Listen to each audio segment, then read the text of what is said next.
Welcome to Comic Construction. I just completed the second book on my Halloween 2025 reading list, so let's check out the build, art, and story of Zatanna, Bring Down the House, written by Mariko Tamaki, with art and colors by Javier Rodriguez, published by DC Comics. This book is a standard size hardcover at 7 by 10 and 7/16 inches and has 192 pages.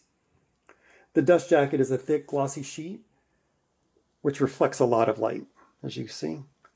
And then the actual book cover has 4-color art directly on the board and is also super glossy. It's got some really nice illustrations by Javier Rodriguez on the cover. The binding is glued, and unfortunately on this copy they missed some of the glue at the top. That doesn't seem to be the case at the bottom, but that is a little concerning. And then the interior stock is a thin semi-gloss, which is pretty standard for DC hardcovers. There is bleed through if you hold up a page, specifically to the light, but I didn't notice any while reading. Javier Rodriguez's art is really nice. Their style reminds me of Javier Pulido and Marcos Martin, and I mean that as the highest compliment. There is a panel or two towards the end of the book that look a little awkward, but the art is overall fantastic. The colors are flat and bright and beautiful and just perfect for the story. Like, look at this page. It's amazing. Mariko Tamaki tells the story of Zatanna as a house magician in Las Vegas. She constantly states that she does tricks and not magic, but that's not really accurate, and this is the story of how she comes to accept being a true magician. I think it's intended to be a year one type story, but it's definitely not on that level.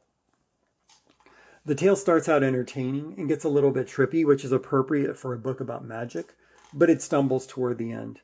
I ended up not enjoying this story, sadly. I don't like to spoil stories, but I feel the need to discuss some spoilers that affected my enjoyment of this book. If you don't want to hear them, this is the end of the video for you, and thanks for checking it out. For those of you that hung around, DC is making some odd choices lately. Decisions that make it hard for me to be invested in their current books. By far the worst trend at DC is character assassination. That's why I didn't like Strange Adventures. That book really destroys everything cool about Adam Strange. This book character assassinates Zatanna in a way that I didn't find entertaining. Zatanna should be cool and mysterious. I defer to his posthumous appearance at the end of the Grand Guignol story in Starman. Here he's turned into a literal demon who victimizes his daughter and sets her life on a course of mediocrity. DC has made almost every hero a parent, but now we're seeing characters whose defining characteristic is being a parent turned into villains. Is it so wrong to have a cool parent that was a heroic figure? I just don't get that decision. Thanks for checking out this video. If you enjoyed it, like, subscribe, and share with a friend.